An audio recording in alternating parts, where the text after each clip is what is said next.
Yeah, it was a productive scrimmage in a lot of ways, and what I mean by that is you learn from the good and the not so good. We had a little bit of both, but it was productive. A lot of some younger guys played, some of the older guys that'll play for us, but also probably this scrimmage was definitely more geared towards some of those in between, those guys that were still evaluating, those guys that need those reps and that are pushing for spots or either that or pushing for in the depths. So you're always going to have a little bit up and down when you have that type of scrimmage.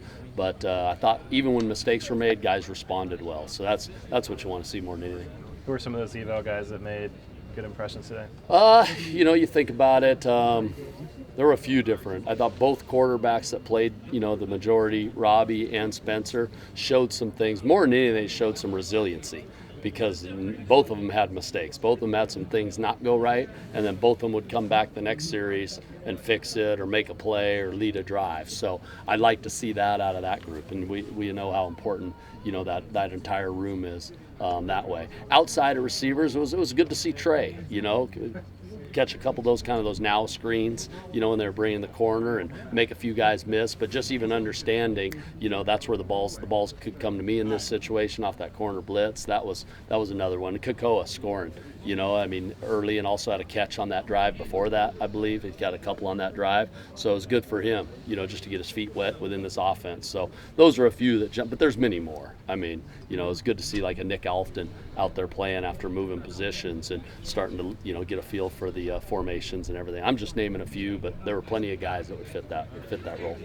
Talk about the ways that Chase is a different player than he was a year ago. Biggest thing is just the confidence in his guys, the command of the offense. I just think a little more of an attitude and a mindset of pushing it downfield on guys. Some of the same calls, but I'm going to take that shot, which is great. It's going to help open everything else up. So it's all those things and above, and it should be. I've never had a first-year quarterback, that does the things he does. In terms of the right things off the field and the right things year around, not make huge strides from year one to year two playing. And I say year one as a player. I know he was here in 17, but because if they don't make the right strides, it's usually because they don't care enough in the off season. That guy cares.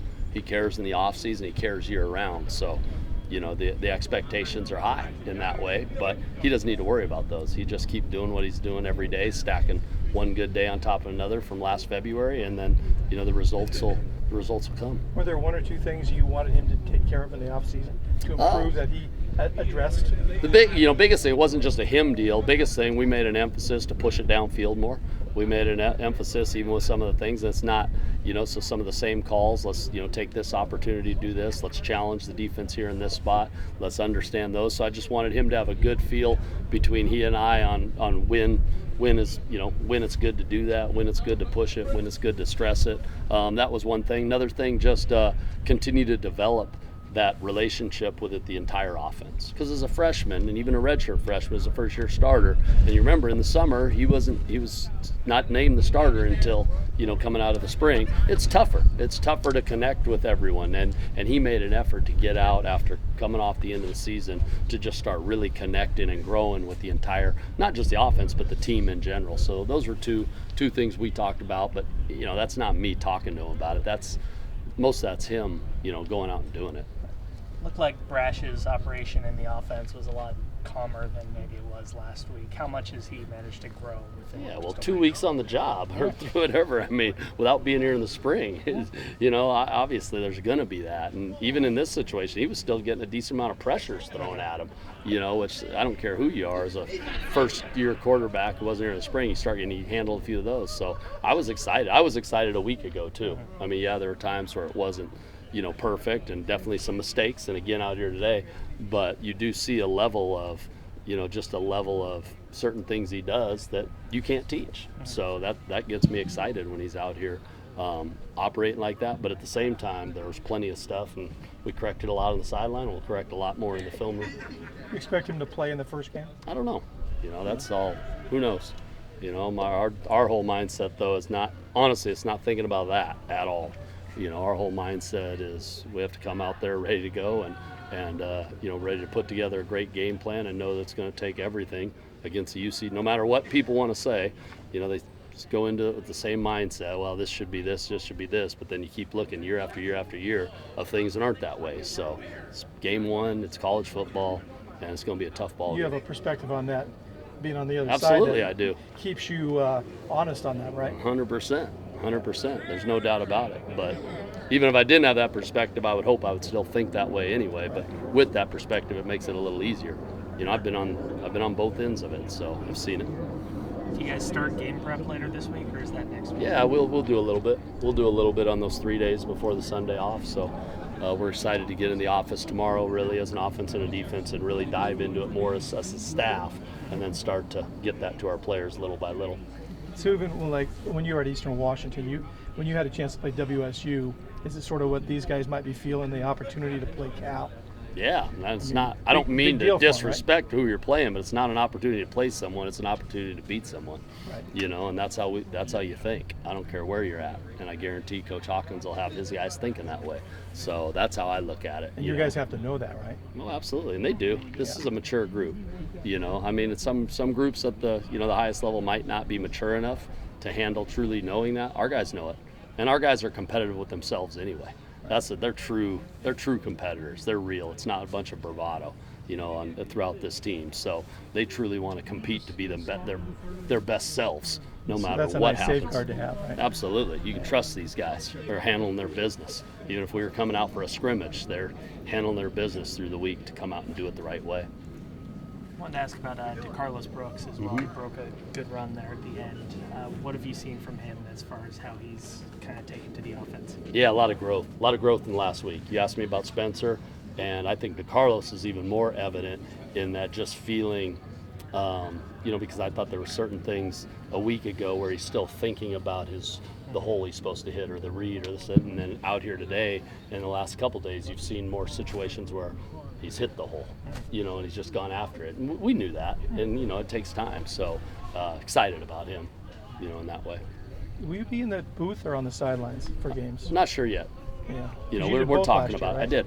I did. Yeah. So Is there we have an idea. I mean, we have a good idea, but we're still talking it through a little bit. Yeah, there are advantages on both. I've been both. And does it change at all because you're also specifically handling the quarterbacks now? Or? Yeah, there's some levels of that I think are important, and we've talked about it. So we have a pretty good idea, but I don't. Does it help also that you have a second-year starter now? Oh, definitely. Yeah. Whether I was up there or down there. But it would help more. If you're in the situation where you did decide to go up, that you have. You more don't have to be there to hold his field. hand as much. Exactly, and it's not holding hands I know as much you as mean, as much as just eye contact and conversations face to face rather than on a phone. I think there's something to that, and getting that feel. In the second year, maybe you don't need to do that as much. Yeah, you don't, but there's still those moments where not just with Chase, but just with the whole group. Sometimes you want to be down there with the group. Is it feasible to do both? To be down here for part of the game and then No. Got to be one or the other. I'm not in good enough shape to get up there in time. They can't helicopter you up That there? would have to be a long drive for the other team for me to get up there in time. We see Remigio in pre-snap motion a lot. What about him makes him so dangerous doing that? Oh, just that he's just a true football player.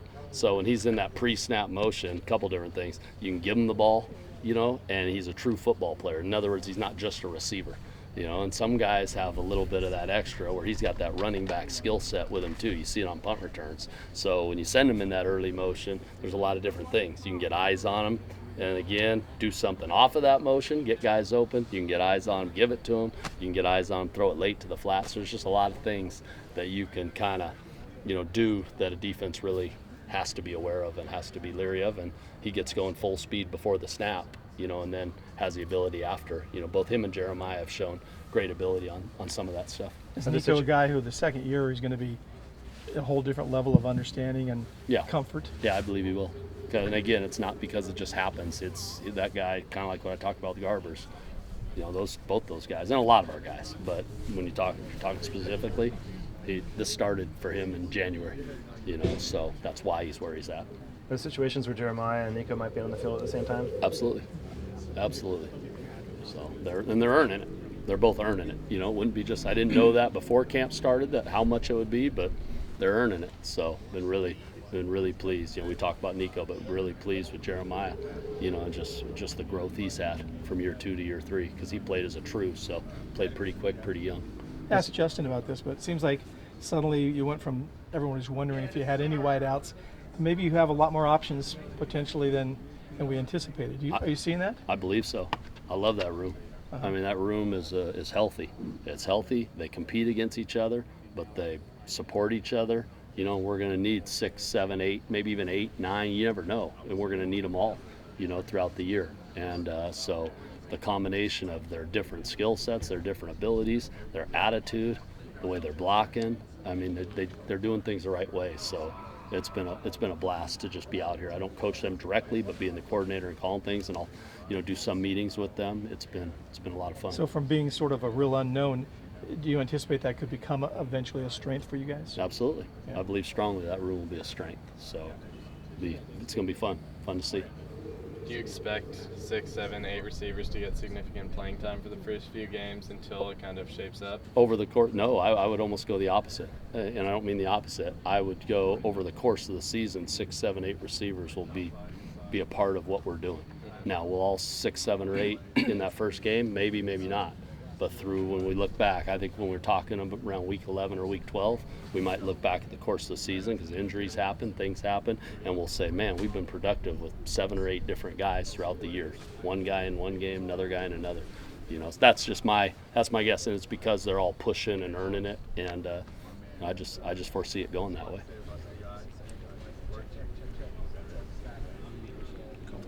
All right, good. Thank you guys.